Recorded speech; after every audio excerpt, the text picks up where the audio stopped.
Olá, boa noite. Vamos chegando, pessoal. Mais uma live neste feriado. Hoje temos uma convidada ilustre, a médica que trabalha comigo, doutora Camila. Vamos esperar ela chegar, que a gente vai começar nossa live de hoje. Aproveitando, né, que é um momento que a gente precisa estar junto, conversando com todo mundo, divulgando o máximo de conhecimento que a gente pode, que a gente tem como adquirir e trazendo também a nossa experiência de como está sendo o nosso dia a dia, nós que somos profissionais da saúde, que estamos aí, que não pode parar, não é isso? Então vamos aguardar, que daqui a pouco ela está entrando. E assim, vamos ficar abertas para perguntas, viu? Podem mandar aí suas perguntas aqui nos comentários, sem problemas. Deixa eu só auxiliar ela aqui para ela estar entrando direitinho.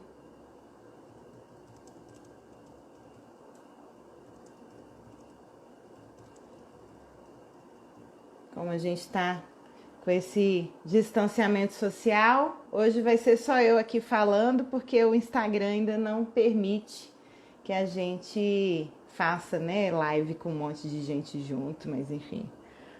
Ou se tem esse recurso, não sei ainda, mas a gente vai descobrindo, vai se atualizando, vai se organizando para conseguir. Isso. Vamos lá. Vamos entrando. A doutora Camila está chegando. Muita gente hoje na nossa live. Oi, doutora. Oi, tudo bem? Boa noite, seja bem-vinda. Obrigada. Estamos com uma audiência boa hoje, viu? Eu estou dizendo que, assim, em pleno feriado, mas nunca é tarde para a gente estar conversando, né? Trazendo um pouco da nossa experiência, trazer um pouco de conhecimento nesse momento de tantas dúvidas, né? Tantas palavras cruzadas, né? E aí, quem sabe a gente pode auxiliar um pouquinho, né? Nesse momento. Não é isso mesmo? Isso mesmo. Bom, então acho que a gente pode começar se apresentando, tá, Camila? Para quem não me conhece ainda, quem está chegando agora no nosso canal, eu sou a Patrícia Rigoni, sou uma das sócias do DP Humaniza Psi, sou psicóloga, psicóloga clínica, psico-oncologista, paliativista, psicóloga hospitalar, estou nessa área aí. Eu, juntamente com a Daiane, a gente tem feito várias apresentações aqui, algumas lives que a gente tem sentido que são pertinentes, né, para o momento também, divulgando os nossos cursos, mas enfim, hoje a gente teve a ideia de trazer uma convidada, e aí a doutora Camila trabalha comigo também lá no SAD, mas eu quero que ela se apresente. Eu sou a Camila, sou médica, clínica geral, emergencista. Estou trabalhando aí nessa linha de frente agora no coronavírus. Trabalho com a Patrícia no sistema de atendimento domiciliar de Aparecida de Goiânia. Trabalho no Hugo, no Hospital de Urgências de Goiânia. E trabalho no SAMU, em alguns outros hospitais também, de vez em quando. A gente que é da saúde tem um monte de emprego e médico, então nem se fala, né, Camila? Então, mas podemos iniciar, acho que tem bastante gente aí assistindo a gente. O tema de hoje, né, a gente quer saber um pouco, vai ser um bate-papo, e aí eu falei para o pessoal, Camila, que eles podem estar perguntando aí nos comentários, e aí a gente vai conversando com eles também, tá? Então a gente separou alguns tópicos aqui para ir direcionando, mas que a gente vai trazendo aí o que vier também de experiência. Que hoje a gente pensou o seguinte, como é que está sendo, né, o enfrentamento para os profissionais de saúde, e aí entra médico, entra enfermagem, entra nós psicólogos, entra toda a equipe, né, diante deste novo momento mundial, né, de uma pandemia, que a gente nunca imaginava que isso pudesse acontecer na nossa geração, né? Apesar de já ter história aí ao longo da humanidade, mas infelizmente chegou para nós, né? E então, a gente queria saber um pouco como é que é a atuação, né, o enfrentamento do profissional que está na linha de frente mesmo, né? Ou seja, você é socorrista do SAMU, você está na urgência e emergência lá do Hugo, então, assim, apesar de não ser o hospital de referência para Covid, mas com certeza está chegando caso, com certeza você está tendo que atender pessoas nesse perfil, né? Então, assim, vamos entender um pouco teoricamente, né, o que que vem a ser urgência e emergência, né, e situações de desastre, né, enfim, que podemos colocar essa situação como um desastre, né, como uma situação limite aí para todos nós. Então, pode começar falando um pouquinho, Camila. Acho que, primeiramente, é bom a gente entender o que é uma pandemia, né? Uma Sim. pandemia é quando uma doença contagiosa atinge um número muito grande de pessoas. Tem uma transmissibilidade muito alta e atinge um número grande de pessoas. E ultrapassa fronteiras. Por exemplo, enquanto essa doença estava só lá na China, ela era uma epidemia. Com o passar do tempo, ela foi ganhando proporções maiores, se alastrou para outros continentes, até chegar em nós aqui. E aí ela virou uma pandemia, que é uma epidemia generalizada. Uma epidemia que chegou em muitos lugares, que atingiu vários continentes. Esse estado de pandemia é uma coisa relativamente muito antiga, na verdade, né? Nós já passamos historicamente por diversas pandemias, mas para a nossa realidade, para a nossa geração, isso tem sido muito novo. Né? Apesar da gente ter aí histórias de diversas pandemias anteriores, né? De diversas pragas, né? Como eram chamadas antigamente, tudo, é sempre uma luta diante do desconhecido. Né? Como o coronavírus agora, que é um novo Covid-19, né? Um vírus no qual nós não conhecíamos suas manifestações, não conhecemos ainda sua forma de prevenção, não temos ainda vacinas, né? Então, é sempre uma situação diante de um desconhecido, o que gera medo, né? Em todo mundo. Sim. A emergência, né? A emergência clínica, ela é sempre uma constatação médica. É uma constatação médica de condições graves, né? Um processo em que tem o quê? Um risco iminente de vida. Tem um diagnóstico e o tratamento dessa emergência tem que ser dado ali nas primeiras horas após ser constatado, porque é uma emergência. A urgência, ela é uma ocorrência. Ela é uma ocorrência que não necessariamente tem um risco iminente de vida. Pode ter? Pode, mas não necessariamente. Essa é basicamente a diferença que a OMS coloca para a gente entre urgência e emergência. Hoje, nós vivemos em vários locais situações diferentes de urgências e emergências, né? Por quê? Essa doença, ela tem vários estágios. A gente classifica ela, basicamente, assim, de uma forma mais simples, para se entender, em 3 estágios. O primeiro estágio é o estágio de doença leve. É quando a gente tem a gripe seca, que a gente chama. Né? Você vai ter tosse, vai ter febre, que é uma temperatura acima de 37,8. Pode ter cefaleia, que é a dor de cabeça. Pode ter dores abdominais, pode ter diarreia. Não necessariamente todos esses sintomas juntos, mas pode ser isolados, um ou outro. Esse estágio 1 da doença é um estágio que a gente orienta o quê? O quarentena, que já é mais do que o isolamento social, né? É o paciente que vai ficar ali, tem sintoma, vai ficar isolado em quarentena por cerca de 15 dias. Por quê? Uhum. Essa doença, ela tem um período de incubação que vai de 2 a 14 dias. Depois de observar, né, durante toda essa evolução da pandemia, a gente tem, assim, os dados que nós temos, têm observado que essa doença, ela se manifesta mais em torno ali do 5º dia de doença.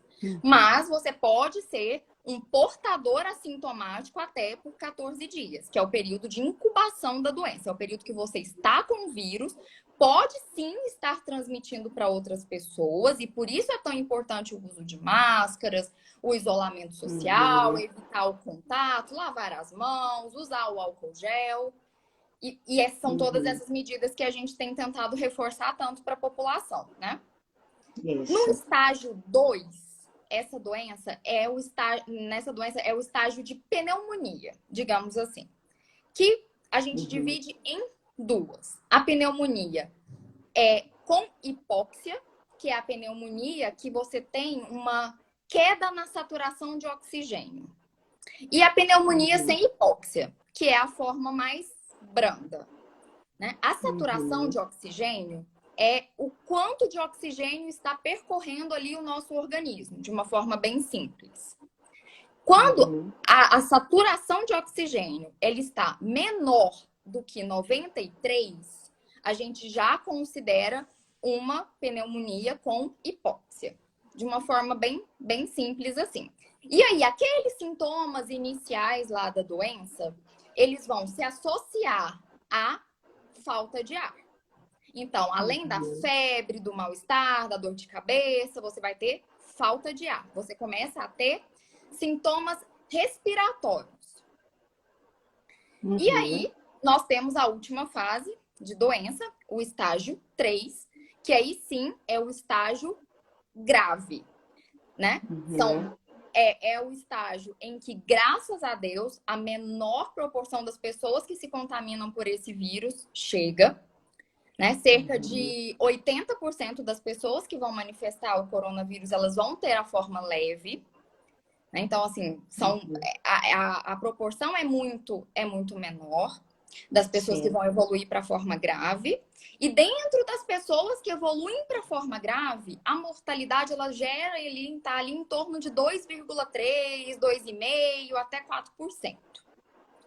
Essa forma grave é a forma em que há insuficiência respiratória, que é o que a gente chama de SARA, né?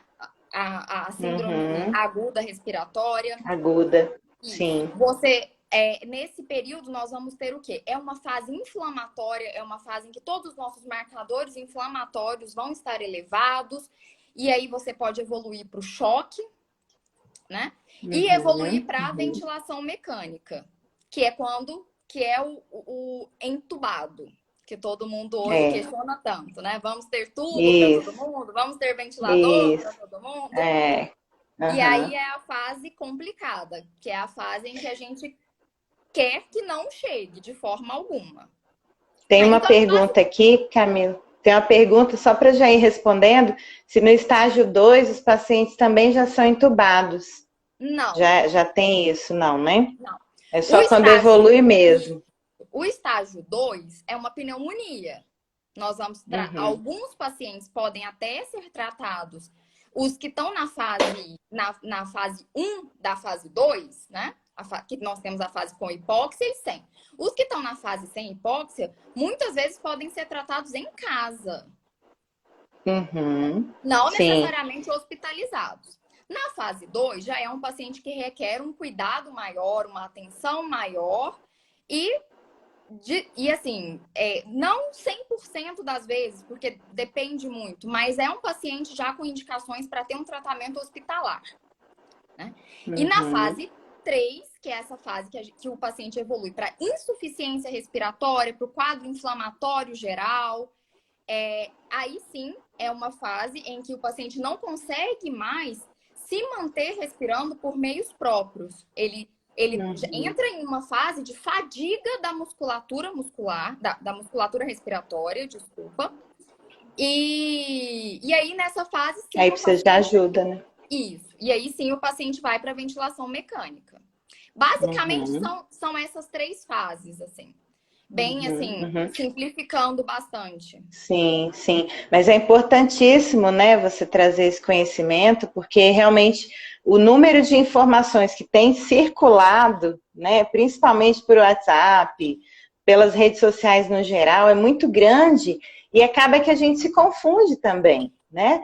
Não, peraí, o que que realmente é? E eu acho que nesse momento, para evitar transtornos maiores, pânico, níveis de ansiedade elevadíssimos, a gente tem que ter um esclarecimento, mesmo sendo leigo, mesmo quem não é da área, principalmente talvez, para ir realmente, né, fazer as precauções necessárias, né, não evitar aglomerações para não se contaminar e nem contaminar os outros, né? Isso. Mas assim, eu entendo que na sua fala você traz o tanto que isso é novo, né? E geralmente, aí falando mesmo de questões psíquicas, quando tem uma notícia muito nova, desconhecida, para qualquer pessoa, isso é universal, né? Para o ser humano. O meu nível de ansiedade, ele se eleva muito, eu começo a ter pensamentos muito negativos, o medo pode tomar conta. E o que que acontece? Eu sempre falo em aulas, né? Sempre estou comentando que o profissional da saúde, principalmente, ele não tem como desvencilhar do fator humano que ele é, que ele carrega, não é mesmo? Mesmo que dentro da ciência a gente aprende que tem o observador e o observado, né? E o objeto. A gente vai observar o objeto, mas o objeto, no nosso caso, é um outro ser humano como nós. Então, diante disso, olha como entra em contradição e como fica talvez mais difícil. E o objetivo hoje é a gente tratar um pouco desse nosso lado humano enquanto profissionais. E aí, como você está nessa linha de frente mesmo, como eu disse, né?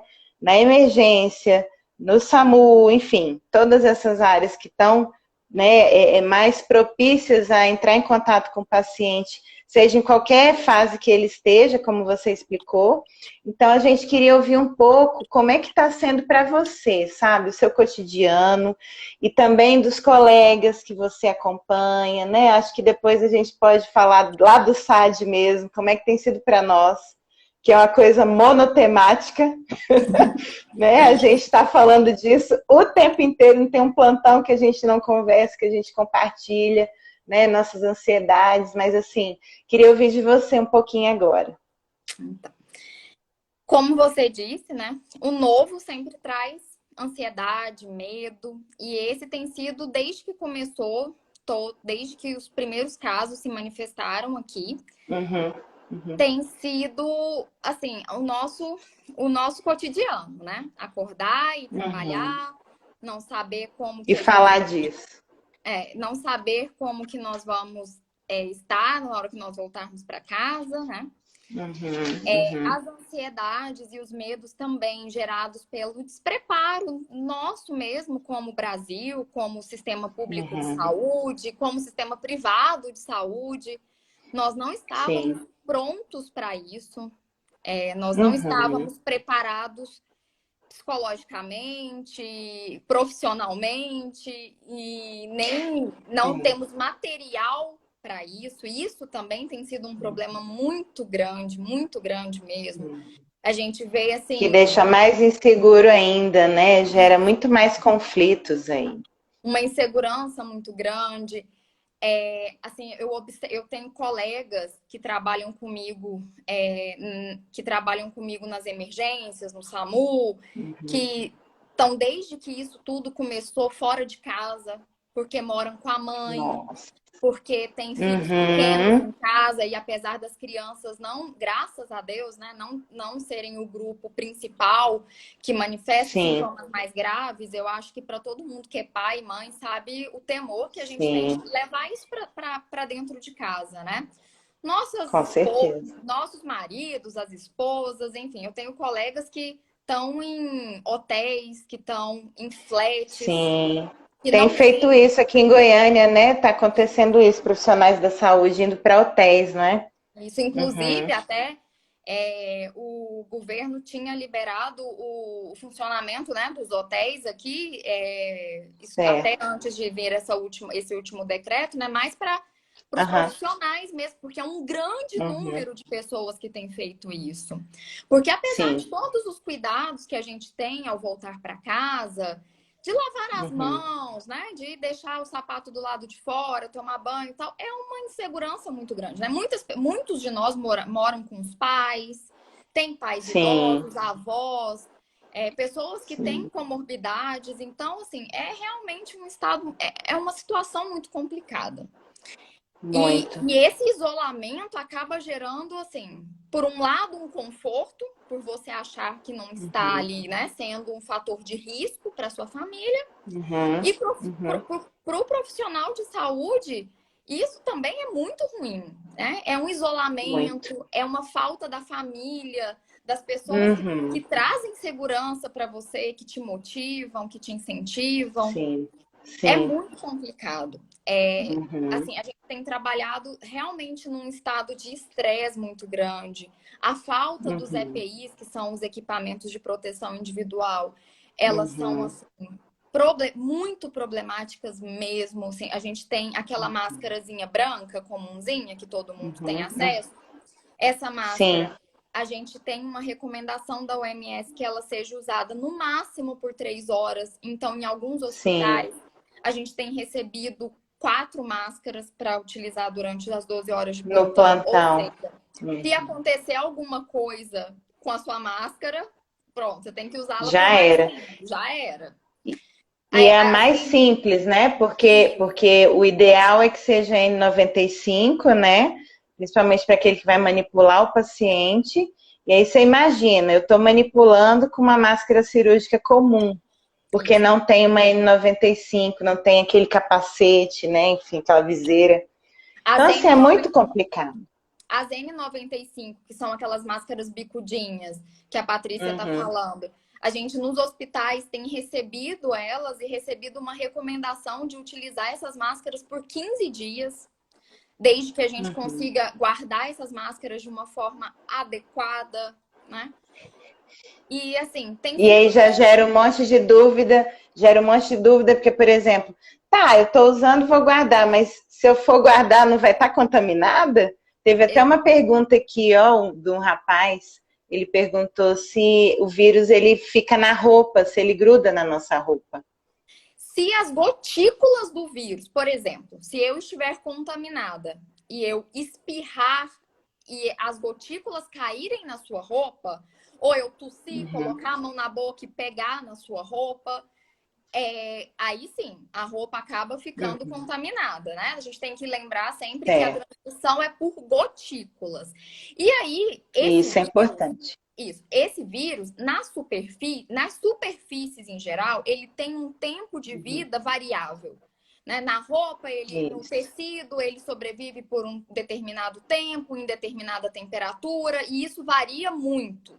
Por isso, o cuidado de estar num hospital, se de preferência utilizar aqueles pijaminhas do hospital, que são as unissexes que a gente usa nos hospitais, para não utilizar a sua roupa, a roupa que você vai voltar para o seu carro, que você vai voltar para sua casa, que você de repente vai sair de um trabalho e ir para o outro, né?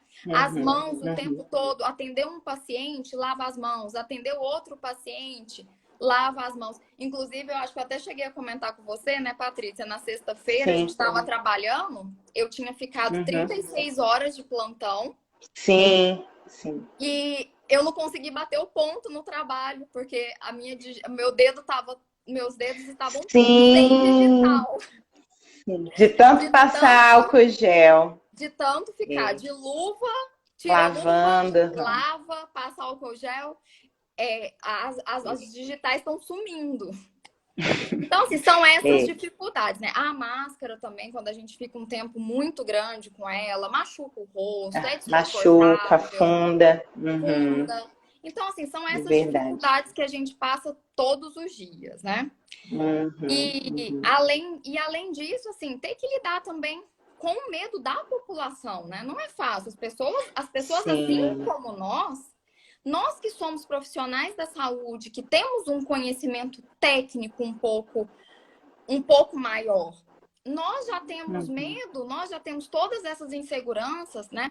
Imagine a população que não tem acesso a essas informações técnicas, que está aí à mercê dessa chuva de informação que chega o tempo todo no celular, que é um outro motivo de estresse, né? E isso a Patrícia pode falar muito bem pra gente, né? O excesso de informação ele é um gatilho muito grande, né? Pra gente ficar estressado, pra gente se desesperar, porque chega num ponto que você já não sabe mais no que você acredita, né? Você lê uma coisa aqui, lê uma coisa ali.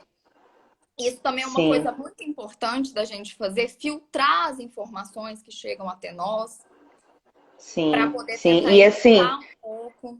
E essa semana, sabe, Camila, eu recebi algumas notícias, assim, do pessoal agredindo, né, profissionais da saúde.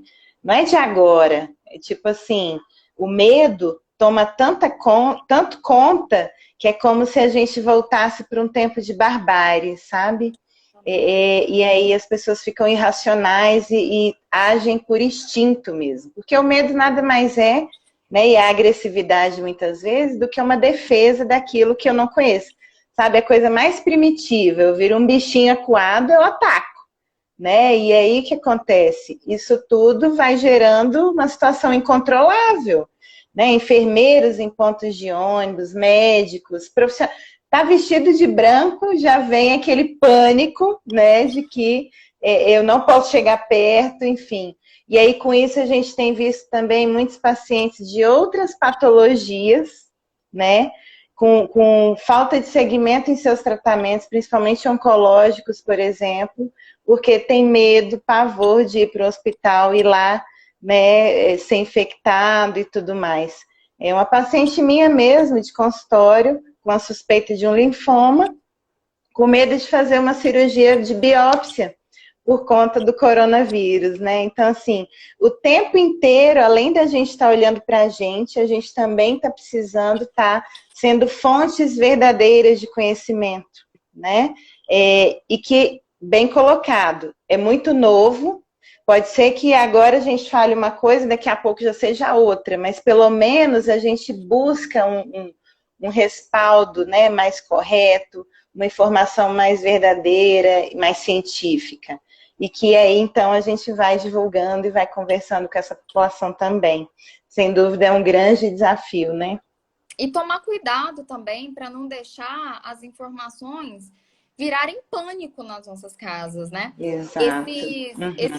Há umas 2 semanas, uma criança estava brincando em casa e ele furou o pé num caco de vidro e acabou pegando uma artéria no pezinho dele. E aí ele morava ali próximo nas imediações do Hugo e eles acabaram indo por meios próprios mesmo para lá. Certo. E assim, o pezinho dele jorrava sangue, porque assim, quem aqui já teve algum ferimento que pegou a artéria sabe que realmente vira uma mangueirinha de sangue. E ele tinha 4 anos. E enquanto ele chegou na emergência, aquele tanto de gente em cima dele, enfaixando o pé e tentando conter o sangramento, eu tava do lado. Ele olhou pra mim, tadinho. Acho que eu nunca vou me esquecer da carinha dele. Ele me olhou com um olhinho de desespero tão grande. E eu achando que ele ia falar alguma coisa assim a respeito do ferimento, do pezinho dele. Muito sangue, né? Muito sangue, né? Ele olhou pra mim e falou assim: doutora, aqui não tem coronavírus, né? Pensa, gente. Tipo, em pânico. Ele olhava pra mim e falava: eu não vou pegar corona, né? Sim. E eu, tadinho, assim, o pé dele jorrando sangue. E ele preocupadíssimo se ali naquele ambiente tinha coronavírus. Isso. E olha, você trouxe um ponto muito importante que a gente não pode esquecer das nossas crianças. Porque a gente tem que tomar cuidado se não está transformando uma geração de paranoicos por aí, né? Porque acaba que a criança é a esponja, ela absorve tudo, e quanto mais ela percebe o ambiente ansiogênico, né? Os pais muito desestruturados, né? E aí eu digo, aí a gente entra em várias questões, né? Infelizmente, principalmente aqui no Brasil, a gente sabe que as questões econômicas também estão sendo fonte de muita dor, muito estresse, mas realmente por conta da doença, da pandemia, né? Às vezes eu tô passando pro meu filho sem nem perceber, e na cabecinha dele, que cabeça de criança não para, as fantasias vão se tornando cada vez mais intensas, né, e negativas. Então a gente tem que ter muito cuidado e é isso, assim, sempre buscar a fonte, buscar um profissional competente para te ajudar, e seja em tudo, né? Tanto com informações verdadeiras quanto de cuidados, né? A gente tem que olhar para isso. As crianças já estão vivendo uma situação que é muito nova para eles, né? Eles não têm Sim, capacidade completa de entender o porquê que eles estão confinados exatamente. dentro de casa, o porquê que eles não podem descer para o Exatamente. parquinho, por que eles não estão indo para a Uhum, escola, por que eles não podem ver seus uhum. coleguinhas. Já é uma Isso, situação de estresse extremo para as crianças, né? Então a gente tem extremo, que tomar extremo. muito cuidado com as informações que a gente deixa chegar até eles. Isso, o excesso de jornalismo sensacionalista, né? Tem gente que infelizmente liga a TV 8 da manhã para 8 da noite, 10 da noite no jornal o tempo inteiro, só buscando informação, que na verdade nem é informação, é notícia ruim, né? Vamos ver o que está acontecendo de pior. E as crianças estão na sala brincando, né? As crianças estão ali ouvindo tudo, então assim, olhando para as crianças, vamos conversar com elas, vamos explicar para elas o que está acontecendo. E se eu não consigo fazer isso, eu busco ajuda, né? Eu vou me preparar, eu vou buscar uma fonte segura, e aí sim, eu vou tentar vivenciar esse momento mais íntimo ali com a minha família. Que eu sempre tenho colocado, sabe, Camila, que assim, nada é por acaso, né? E esse momento a gente está vivenciando algo também que é como uma oportunidade, a gente sempre fala isso diante de um adoecimento e de qualquer outro fato. É sempre uma oportunidade de transformação, né? Então, assim, o que eu posso fazer então para além do meu pânico e do meu medo? Para além de tantas notícias que eu estou recebendo de fora? Será que eu estou olhando aqui para o meu particular, para o meu privado, né, para minha família, ou para mim mesmo? Às vezes é um olhar para si mesmo apenas, né? Que eu posso vir a transformar e que tudo mudou, tudo parou. É quase aquela sensação de que o mundo acabou e vai saber se não acabou mesmo, né? Porque tudo aquilo que a gente tinha antes já não está tendo mais, não nos mesmos moldes, né? E aí, a partir desse movimento interno e particular, eu vou conseguir também trazer isso para o coletivo. E aí todo mundo sai transformado. Então é sempre uma reflexão que eu trago, que a gente vai discutindo, né? Pensando no simbólico da coisa, né? De como a gente precisa aprofundar nas interpretações, nos acontecimentos. Isso sempre é importantíssimo, né? Lembrar Mas dos nossos idosos também, né? Que sim, estão sim, super fragilizados, isolados, isolados, sem que todo mundo é que deixando vamos, eles de lado que vamos dizer que também é como as crianças, né? Um público mais sensível, Exatamente. vamos Assim, dizer assim. estão se sentindo deixados de lado, mesmo tendo Uhum. consciência de que é pelo amor que a gente tem feito isso por É, eles, né? Mas é. assim, não custa, né, a gente utilizar da tecnologia que a gente tem para tentar Uhum, mantê-los próximo, né? uhum, Ligar, fazer uma chamada de vídeo, tá ali pertinho, lembrar que eles precisam desse uhum. cuidado psicológico também, né?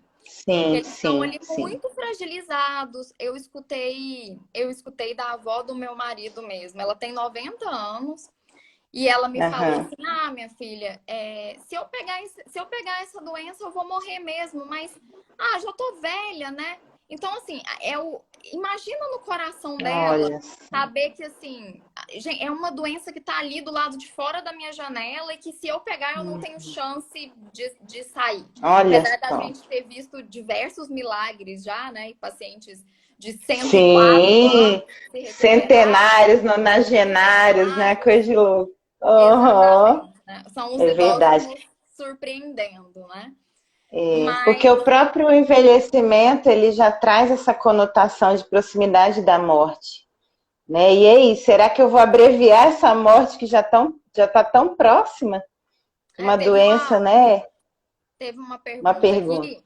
Em Sim, qual pico vocês acham que a pandemia já chegou e está no no Brasil? Brasil. Então, o Brasil, diferente dos outros locais que a gente teve a manifestação, tipo a Itália, né? Que é um país muito Uhum. pequeno, que é do tamanho de um estado nosso, Sim. as proporções são muito diferentes, né? Na Itália, a gente podia falar como um todo, né? Eles estão no pico máximo. É. No Brasil, não. A gente tem regiões muito distantes, muito diferentes, Uhum. socioeconomicamente diferentes, de densidades populacionais diferentes. Então, Uhum. aqui, a curva vai funcionar muito diferente dos outros lugares. Mas, assim, Uhum. graças a Deus, o que a gente tem visto é que, por exemplo, em São Paulo foi aonde surgiu o primeiro caso. Então, é normal que Uhum. lá agora a gente esteja num pico mais elevado, porque o primeiro Uhum. caso surgiu primeiro, né? Lá tem uma densidade Uhum. populacional muito grande, lá tem um concentrado de Uhum. pessoas muito grande, uma circulação de pessoas muito grande. Então, esse pico ele vai variar de lugar para lugar. E é por isso que os governadores têm, assim, entrado nesses entraves políticos aí, né? Assim, na minha região eu Sim. vou restringir tudo, na minha região eu vou deixar funcionar tal coisa, É. de acordo com as informações que eles acham ou não pertinentes, mais ou menos seguindo as recomendações gerais, né? Das organizações Uhum. mundiais de saúde. Mas, assim, Uhum. até agora, falando aqui para o nosso estado, para Goiás, a gente tem conseguido manter um número não tão elevado, uma curva não tão apiculada da doença? Uhum. Sim, mas até que ponto também? Por quê? Nós Uhum. não temos kits para testar todo mundo. Diversos profissionais de saúde já provavelmente tiveram contato, Sim. ficaram Sim. assintomáticos ou desenvolveram formas muito leves e não foram Isso. testados. Né? Nós Aham. estamos com um problema muito grande aqui no estado de Goiás em relação aos exames, aos kits. Todos os pacientes Uhum. confirmados aqui fizeram exames na rede particular, por convênios, Olha, tá né? Então, vendo? assim, isso é uma coisa também que deixa a gente muito assim perdido no sentido de não ter um parâmetro Uhum. correto da doença. Uhum. Porque Tá vendo? a gente tem muitos casos suspeitos para muito poucos confirmados. Mas por quê? Os suspeitos não eram ou porque a gente não fez o exame nos suspeitos? Aham. Um outro Aham. problema que eu tenho visto de perto, assim, na linha de frente, é o uso indiscriminado da tomografia como É parâmetro, mesmo? como parâmetro diagnóstico, porque como nós não temos os Aham. testes, e nós temos sim alterações, né, radiográficas, no Uhum. desenvolvimento da doença, as pessoas têm Uhum. utilizado muito da tomografia, apesar de Olha. que as alterações tomográficas, elas não são exclusivas da Covid-19, são Uhum. alterações que apresentam, sim, diversas outras doenças, mas que, assim, de alguma forma nos norteiam, servem como um diagnóstico diferencial, mas é uma coisa preocupante também. Preocupante Sim, porque a sim. tomografia é um exame de alto custo, é um exame que custa muito para a saúde pública, é um exame Uhum. que expõe o paciente a um nível de radiação muito alto, é uma radiação Justamente. cumulativa. Você vai levar essa radiação aí por quanto tempo, né? Uhum. E Exatamente. aí, assim, as pessoas focam ali num problema e esquecem de Uhum. pensar no todo que está em volta disso, Sim, né? Não é sim. culpa dos nossos médicos que estão nos CAIS, que estão na linha de frente. Por quê? Como Aham. que você trata uma pessoa sem parâmetro? Os pacientes te cobram isso. É muito difícil, Uhum. porque a ansiedade dos pacientes é muito grande. Você imagina uma pessoa Uhum. que está ali sem saber se está com essa doença ou não, sem saber se essa doença é grave ou não, sem saber se vai desenvolver a forma grave ou não. Você falar para ela assim: não, você vai para casa. E aí você vai ficar em casa, vai observar os sintomas. A pessoa desespera. Ela vai falar, como assim? Desespero. Eu não vou fazer um exame? Eu não vou fazer exame de sangue? Eu não vou fazer um exame... Eu não vou fazer uma chapa, doutora, pelo amor de Deus. E é entendível isso, sim. Esse medo é entendível, não é? Não tem como a gente desprezar essa ansiedade dos pacientes, né? Claro. Porque a gente E olha como ficam vocês também diante disso. É uma berlinda, né? Porque mesmo eu, às vezes, tendo uma certeza na minha avaliação clínica, vai que é um caso, vai que isso agrave, e aí como é que fica o coração, né, do médico, né, da equipe que dispensou aquele paciente. Então, às vezes, peca até pelo excesso, né, diante das dúvidas, diante do medo, não é isso? Tem uma pergunta, tem uma perguntinha aqui, na verdade, ela falando que Isso. a Tati falando que tem fobia de usar a máscara. Da fobia. A máscara realmente, Tati, não é só você. Diversas pessoas não conseguem ficar com a máscara. Inclusive nós, médicos, temos muita dificuldade para passar 12 horas com essa máscara no rosto. É muito difícil. Realmente dá uma ansiedade horrorosa, uma falta de ar horrorosa. O que a gente tem que tentar é, assim, né? Tentar, assim, respirar devagar. Ela me pergunta o que fazer nesse caso. Evitar a exposição, evitar o tempo que você vai ter que estar exposta aí nos locais para usar a máscara, para tentar amenizar isso, porque realmente agora é um mal necessário. Realmente, esse era um ponto que eu ia colocar mesmo, né, de evitar ao máximo, então, ter que utilizar, ou seja, sair de casa, né, se possível, não sair. Mas eu aconselho também, Tati, né, que perguntou. Isso, Tati, de repente você também avaliar as questões emocionais que estão por trás disso, porque toda fobia, ela tem essa questão específica, ou seja, usar máscara, é a fobia de usar máscara, mas tem a ver com ansiedade muito alta e que às vezes pode ser algo que você traz de outras coisas, de outros lugares da sua vida, do seu íntimo, e que isso é uma das coisas que tem acontecido, né? Quem tinha propensão a desenvolver alguma questão psíquica pode estar desencadeando agora. Então, as fobias, as depressões, as psicoses que seja, elas estão aparecendo num número mais frequente, entendeu? Tem uma outra perguntinha aqui, se quando faz o exame em laboratórios particulares, se já tem a notificação. Sim, a recomendação é que tanto nos CAIS, na rede pública, nos hospitais de grande porte, todos os exames positivos têm notificação compulsória. Todos os exames positivos, todos os casos suspeitos e confirmados são de notificação compulsória, sim. Mesmo que seja na rede particular, né? Isso, mesmo na rede particular. A recomendação é a mesma, independente do serviço, se é SUS ou não. Tem uma outra perguntinha aqui, da Alice.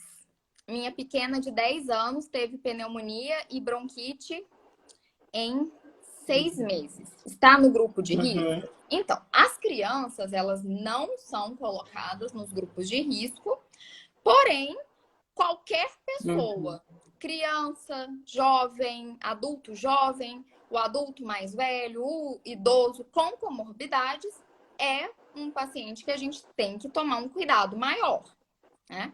As crianças, graças a Deus, assim, elas têm apresentado formas muito brandas da doença, mas assim, não é uma regra. Não é porque a pessoa não tem comorbidades que ela não vai evoluir com a forma grave, não é porque ela tem comorbidades que ela vai necessariamente evoluir da forma grave. Então, o cuidado é redobrado para todo mundo. Acho que aí entra até em questões mais quase que filosóficas, né, Camila? Porque é o absurdo da realidade e que, queira ou não queira, acaba indo de encontro ao tabu da morte, né, ao tabu das perdas. Isso a gente sempre tem que estar falando também e pensando nisso, né? O que significaria eu me contaminar com Covid, né? O que significaria eu ter a possibilidade de não existir mais ou de perder alguém. Então, tudo isso a gente também começa a questionar, né, na vida. Teve uma moça que perguntou sobre a hipertensão, né? Você viu aí a pergunta? Não, hipertensão eu não vi, não. Que ela é hipertensa, se ela está no grupo de risco. Explica um pouquinho como é que é esse mecanismo de quem é hipertenso. Porque tem a questão da medicação também que a pessoa usa, não é isso? Isso. O que acontece? Os hipertensos, os diabéticos, todas as comorbidades, todas as outras doenças, né? Principalmente as doenças crônicas, a pressão alta, diabetes, asma, elas, as pessoas que são portadoras dessas doenças, elas acabam tendo alguns agravos, né? No caso, os últimos estudos, assim, como é tudo muito novo, a gente não tem nada confirmado, né? Então, os estudos são mais empíricos mesmo do que a gente está vivendo hoje, né? Mas muitos estudos têm demonstrado que os pacientes com diabetes, eles têm uma chance maior de evoluir para as formas graves em relação aos pacientes que são apenas hipertensos. Certo. Mas aí depende muito do grau de hipertensão. Tem pessoas que têm... A hipertensão, ela tem diversas classificações, de leve a hipertensão grave, né? A hipertensão isolada, a hipertensão com comprometimento renal, com comprometimento hepático, com comprometimento cardíaco. Então, vai depender muito do grau em que essa doença tá. Não dá para generalizar. Exatamente, cada caso é um caso, né? Exatamente. A Luciane Souza falou aqui que é um absurdo a gente não ter os testes, né? Realmente é um absurdo. Nos Estados Unidos, eles colocaram uma meta diária para testar. Eu não me lembro os números exatos, mas eles colocaram uma meta diária para testar os profissionais de saúde. Olha tentando fazer o teste, priorizando os profissionais sintomáticos, mas de uma forma geral, tentando fazer um rastreio geral, inclusive nos assintomáticos. Coisa que, infelizmente, a gente não pode esperar por aqui, né? Não tão cedo. Sim. Não tão cedo. Camila, a gente vai caminhando para o final aí da nossa live, né? Realmente é um prazer enorme estar falando com você aqui. Gosto muito de você, te acho uma profissional incrível, né? E tenho a honra de trabalhar com você. Mas vamos finalizar então, né? Falando um pouquinho sobre burnout, que é uma síndrome, né, de estresse agudo aí pelo adoecimento pelo trabalho. A gente vai ter aí nesse mês ainda a comemoração da saúde do trabalhador, mês de maio também, enfim. A gente começa a entrar nesse lugar e hoje mesmo em aula a gente comentou, eu e a Daiane, sobre burnout no curso que a gente está dando e que agora, mais do que nunca, é um boom, né? E aí, você tem percebido isso já acontecendo com seus colegas? Como é que tem sido isso na sua vivência? Como a gente falou no início, né? O estresse, ele tá, assim, o tempo todo, né? O tempo todo ali no meio de todo mundo. A gente tem visto, infelizmente, né? Os números de suicídio entre os profissionais da área da saúde aumentar de forma considerável. Não só, né? Entre os profissionais de saúde, na população em geral, mas falando especificamente de nós, né? Os profissionais de saúde. Infelizmente, a gente tem visto os casos de depressão, que acabam, né, assim, em muitos casos, né, levando a consequências mais graves, a afastamentos do trabalho serem cada vez mais comuns, né?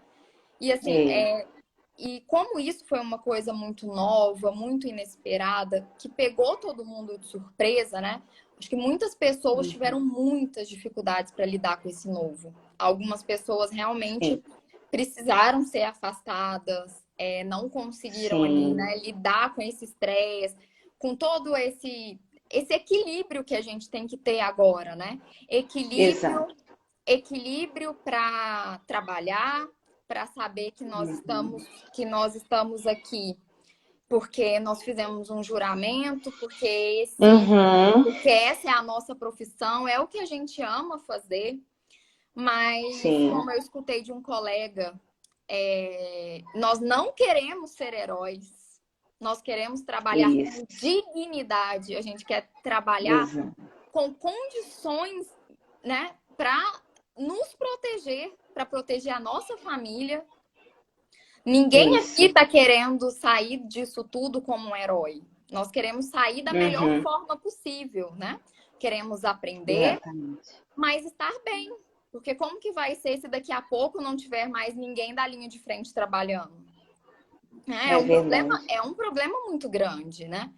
Então, assim, o que a gente pede o tempo todo é esse, né? É respeito para os nossos governantes, respeito em relação ao nosso trabalho, que eles consigam fazer a parte deles, que é nos fornecer o mínimo de condições necessárias para poder transportar um paciente no SAMU, para triar um paciente num hospital grande, para examinar um paciente num CAIS que está lotado de pessoas com outros problemas, que não estão ali exatamente por causa, né, do coronavírus. Esses dias até alguém me questionou, né? Falou assim, nossa, mas e aí? Como ficam as outras doenças? E realmente, como tá ficam? Vendo?